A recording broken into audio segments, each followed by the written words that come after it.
Hello, everybody. I'm Lois Sonstegard, and I'm here today with Denise Hummel. And we have had the most wonderful experience. We met each other when Marshall Goldsmith was filming his documentary and wanted to do a demonstration of one of his trainings. And we were both present. And as we shared and talked, we were so energized by what each of us has been doing. And so we have started conversations and just wanted to continue that and share some of that with you today. I'm Lois Sonstegard. I'm an executive coach and consultant. I do a lot of work with companies that work cross-culturally and globally. I grew up in Japan, and so I understand some of the nuances of working cross-culturally and where are some of our stumbling blocks. So Denise, I'll let you introduce yourself. You know, it's funny, Lois, with all the discussions we've had, I forgot that we had that common bond in terms of cross-cultural knowledge, because I was an attorney for many, many years, and I ultimately ended up building a cross-cultural model of communications optimization and scaled that to 65 countries and sold it to Ernst & Young. Became a direct admit partner there, and then left EY to found Lead Inclusively, which, as you know, is focused on the connection between inclusion and business performance. So we call ourselves a technology-enabled consulting firm. It's impressive, very impressive. One of the things that we've talked about, Denise, is as you talk about what does it really mean to be inclusive, we've really explored and shared some of what does that mean. And so one of the things that resonates for me in our conversation is that there's so many pressures that are upon organizations right now. And so we have this sense of what's happening outside the organization. And that's what people see and view. The shareholders view that. But what's happening internally within the organization is not congruent with that. So for me, one of the best analogies that I use when I think about that is we've created systems that are like trees. They have beautiful bark on the outside, but when you look inside, what you see is it's all eaten up. It's rotten in the inside because the termites have eaten it up. Mm-hmm. And so part of what we haven't done is to tend to that inside that really makes that building strong. And we know if we don't do that, that tree eventually topples over, doesn't it? Yeah. And that doesn't work. It doesn't Absolutely. work for anybody. Yeah. I actually like the way you talk about it, Lois, when you say that, when you talk about the fact that demonstrating positive interest in others creates that connection where people can thrive. I know that in terms of your work that you've done with cancer patients, just to dive a little deeper on that, what was it that you were able to accomplish with them that led to things like, I'll let you tell the story, that led to the outcomes that were so outstanding, some of which you maybe strive to anticipate and maybe others that you didn't even know would happen? So the unit was gynecological cancer. They were at stage 4B+, which means that it was already in the lymph nodes. It was outside the tumor cells. So there had already been some spread of the cancer. Our mortality rate was 80%.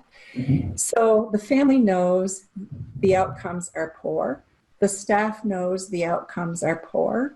Everybody in the environment knows that. So what happens when you have a negative environment where things aren't going well? Same thing is true in a company that's failing or not producing results, right? There's this anomie, a tremendous sense of hopelessness that comes about everybody. And that was when I first connected with my mother's stories about how you need hope if you're going to survive. So I said, okay, You can survive a concentration camp where you've been told you're going to be a prisoner for 100 years, so get ready to get used to it, right? And you can survive that. So how do we take that to the cancer patients? And so what I realized was I couldn't solve the problem by just dealing with the patients themselves. I had to deal with the whole ecosystem. So I had to deal with the entire nursing staff, the medical staff, the administrative staff of the hospital, who are making the policies about what was going to happen within the organization. So at the time, that unit was considered the most undesirable place in the hospital to work. You could not keep it staffed. So it took 18 months to train staff to make them fully proficient. People were leaving at 6 months. So being able to have a trained staff was very difficult. The medical staff didn't have successes to talk about at medical conferences. So they weren't very excited about this. They might as well go spend their time with people who would give them results they could present papers on at conferences. So what do you do with that? I mean, it was pretty hopeless for all of us. Mm-hmm. And so we created a whole system and hope for everybody. What does that look like? If you really want to work here as a nurse and make this fun and exciting and interesting, what would that look like? And so we started looking at what's going on in your life right now. Okay, if you're going through that, you're not going to be able to give very much to Mrs. G. So let me help you. I'll pick up these pieces today. And then when I have that situation, you'll pick it up first. So we spent time negotiating. We didn't do it every day.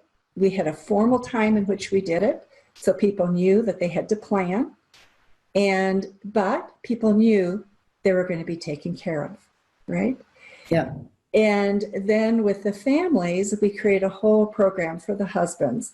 We created a program for the children. We had slumber parties for the children where we could talk about what's going on. Do you understand what's going on with your mom? Do you talk about what's going on? And once we could be honest, we could then go from the fear of death to life. And it was as we shifted that focus from death to life, we created hope, right? And as we created hope, our mortality rate sank. We were about in the upper 40s, mid 40s, 40%. So it dropped from 80 to mid 40%. And in 18 months, that became the most sought after unit in the hospital to work. So the shift was dramatic, right? So let me just to recap that a little bit. By creating change, how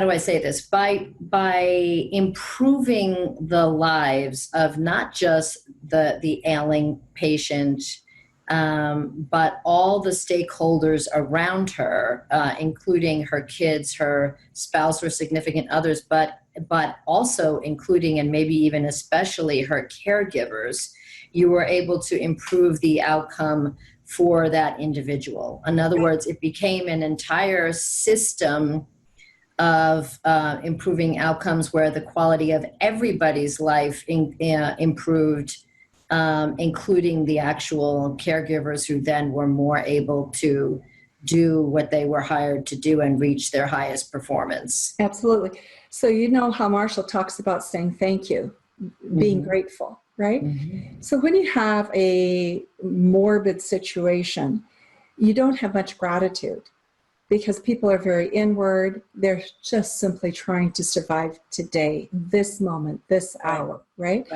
So one of the things that we did for just for fun, but to get ready for kids' visits, was we asked people to bring in their recipes of what their kids loved, and we would bake for the children's visits, chocolate chip cookies, whatever. I love those.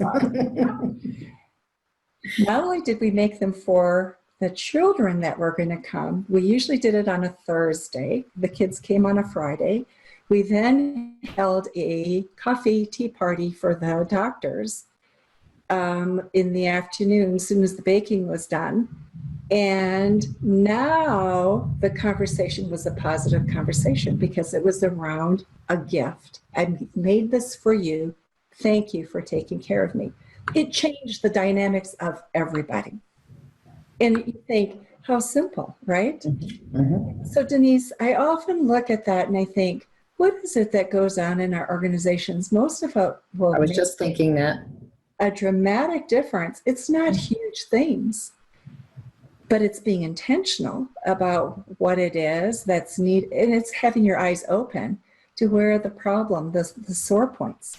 But in addition to that, just imagine if we were able to have these kinds of transparent discussions with each other in the workplace, where we actually care about what is happening in each other's individual lives on teams, where we are there for each other based on what we're experiencing at home, where we do that without embarrassment because we happen to be the one who's caring for children or caring for an ailing parent, or having some other sort of personal health issue or emotional issue, but we're able to engage with each other with that kind of vulnerability, whether it be with our peers or the person that we're reporting to, because we're recognizing that we're all human and we don't have to put on this facade of we know everything, we're perfectly okay all the time, which is a standard that no one can achieve anyway. So Right. why not create that connectivity and hope and expect that it leads to a great business outcome? Absolutely. And so, we tend to keep things close to the chest, right? The C-suite plans, and it's tight to the chest, it goes down, and there's a certain amount of that is necessary. But people have to understand what that is in order for them to really be able to respond and to provide input. So there's a vulnerability that's involved with being transparent that you have to be comfortable with. You have to be comfortable with yourself. Yeah. And you have to be able to come back and say, you know what, I was wrong on that one. Let's move on. But it is a dance. It's so interesting with regard to inclusion that inclusion requires empathy, but to the demonstration of empathy is a dance between the person who is being vulnerable and the person who then has the opportunity to express empathy. You don't get to express empathy unless vulnerability comes first, right? Yes. So to use your example of, the nurse in the workplace who was experiencing whatever it is she was experiencing, the other nurse was able to come and, to be there for her, to take over on the basis of that vulnerability. So, right. The same is true on teams. I think of some of the best teams I've ever worked on. There was a willingness of the entire hierarchy to be vulnerable and to listen. So there wasn't, okay, I'm here because this is part of my hour structure of report time. Mm-hmm. It was really, this is our time. We're going to shape this together. And Mm-hmm. I'm here to listen. Very nice. It's very different. It's a different nuance, but people get the difference. Yep. Absolutely. Well, I think it's fascinating just to see how hand in hand individual transformation is with organizational transformation, because we don't get the kind of organizational transformation that you and I are speaking without each individual to some extent transitioning or transforming too. So to me, it's leaders that transform their behavior, that influence transforms teams or gives teams the permission to transform. And when teams transform, organizations do. So yeah. And in your example, you're talking about a life or death transformation, right? We're not just talking about increased innovation or even increased employee productivity or employee engagement that we're all looking for, or even increased revenue. We're talking about potentially saving lives. That's huge. It is huge. Yeah. And so doable. And I think of it also, we're seeing more and more, and it's something that I'm very interested in, is how do we leave a legacy, right, for the future? I think about that. Do you? Oh, yes. And how do you think about it?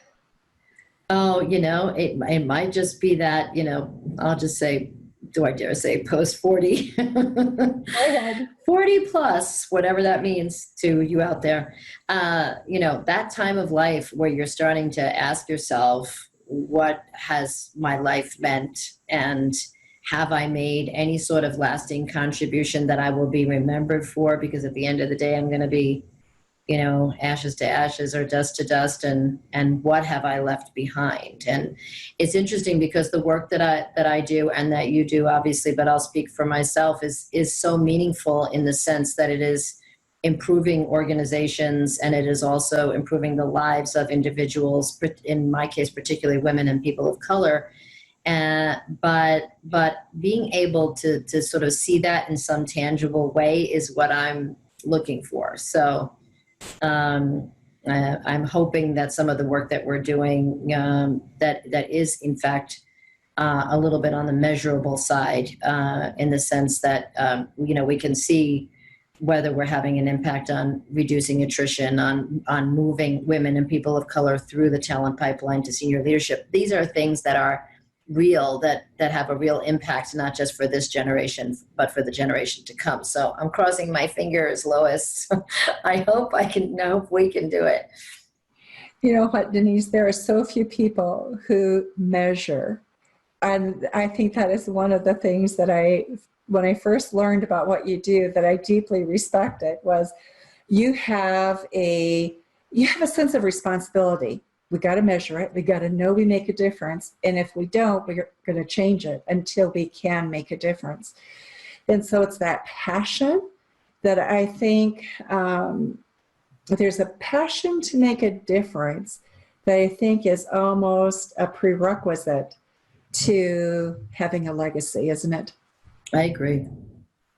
I mean, unless you want your legacy to be, I made the most money of anyone on the block, or, something along those lines. But if you want the kind of legacy that has deep meaning, I think you're absolutely right. I think it was Charles Garfield. I can't remember for sure if that was the author, but many, many years ago, I read that this research had been conducted looking at who we remember. And so they'd gone back in history, and how many pharaohs do we really have names for that we can recount? Not Mm-hmm. many. Mm-hmm. We don't have very many emperors, unless you're from China, that you can recount, or of Russia, right? We don't, probably most of us can't recount all the presidents of the United States quickly. Right. But we do know Mahatma Gandhi. Mm-hmm. We do know Mother Teresa. We know the people who transform people's lives. Yeah, very true. People who build empires come and go. People who change lives, we don't forget. Yeah.